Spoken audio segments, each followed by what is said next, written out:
Imagine waking up, looking in the mirror and seeing a stranger, not because of age, not because of wrinkles or grey hair, but because the fire in your eyes, that quiet hell yes energy you once had, has been replaced by a hollow, I'm sorry.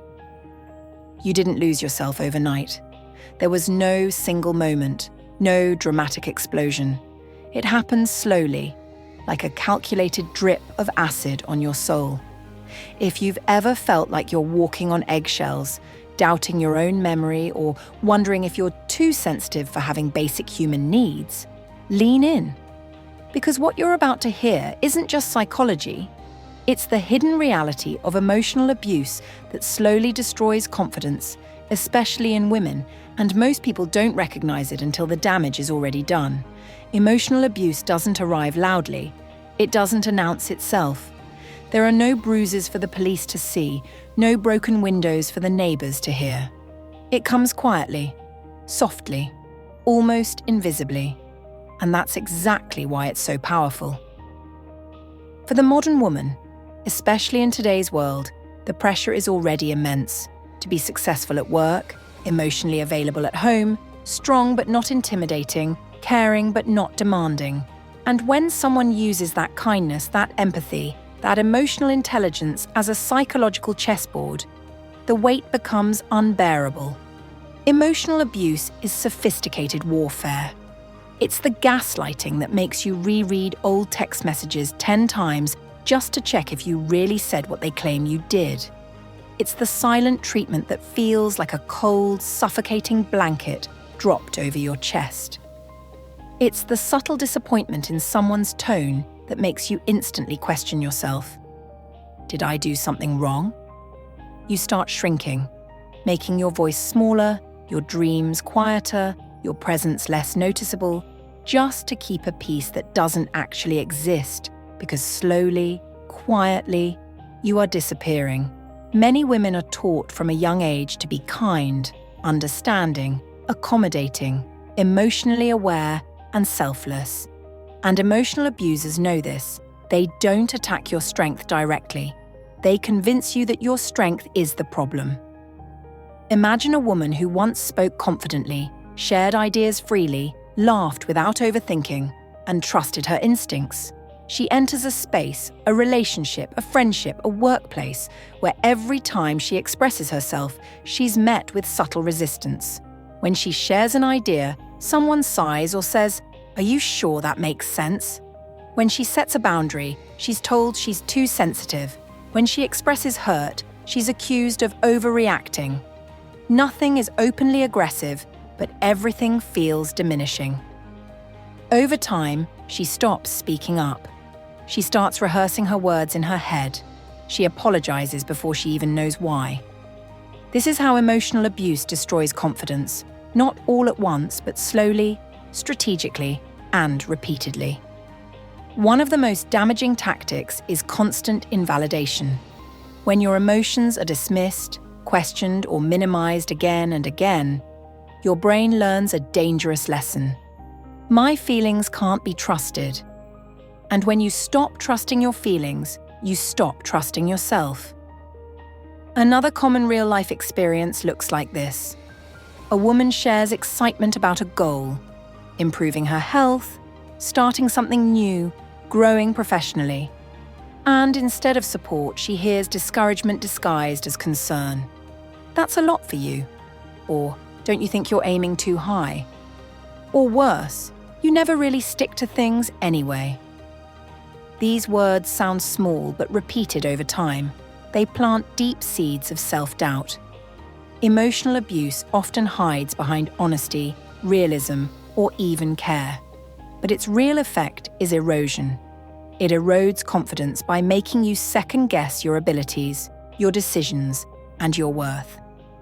Comparison is another powerful weapon. Being constantly compared to others, directly or indirectly, sends a silent message. You are not enough as you are.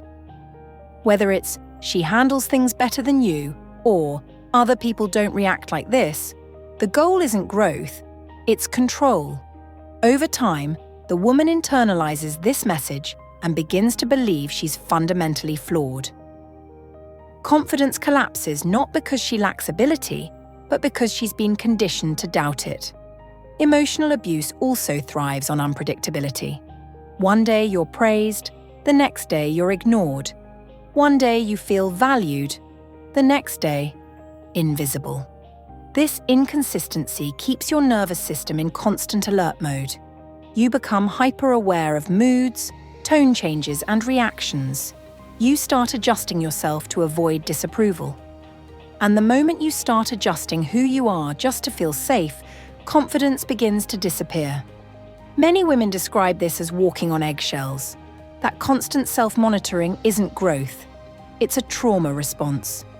Over time, emotional abuse trains you to prioritize external approval over internal truth. You stop asking, "What do I think?" and start asking, "Will this upset them?" And when your self-worth depends on someone else's reaction, confidence cannot survive. One of the most heartbreaking patterns is how emotional abuse turns strong women into self-doubting versions of themselves. Not because they became weak, but because they were conditioned to believe their strength was unacceptable. Women who once trusted their intuition begin seeking constant reassurance. Women who once set boundaries feel guilty for having needs. Women who once spoke clearly begin minimizing themselves with phrases like, "Maybe I'm wrong," or "It's probably my fault." Silence becomes another weapon.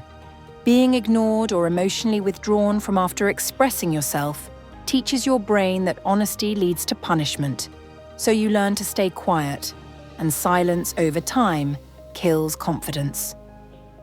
Many women reach a moment where they quietly think, "I don't feel like me anymore." That loss of identity is one of the deepest wounds of emotional abuse. Confidence isn't just believing you can do something, it's believing you're allowed to exist as you are. Emotional abuse takes that permission away.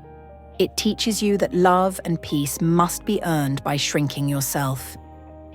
But here's the truth that needs to be said clearly. Your confidence wasn't lost because you weren't enough. It was damaged because someone benefited from making you doubt yourself. Emotional abuse isn't about anger, it's about power. And power is easiest to maintain over someone who doesn't trust themselves. The moment you understand this, something shifts. You stop blaming yourself for the confidence you lost. You realize it wasn't weakness, it was survival. Healing begins the moment awareness replaces confusion. Rebuilding confidence starts by recognizing that your self-doubt was learned, not natural. It means reconnecting with your intuition, honoring your emotions, and remembering that your voice matters, even if someone taught you otherwise. Confidence returns when you stop asking for permission to be yourself. And remember this, emotional abuse only works when you believe the story it tells you about who you are. The moment you question that story, its power begins to fade. You are not broken. You were conditioned. And anything that was conditioned can be unlearned.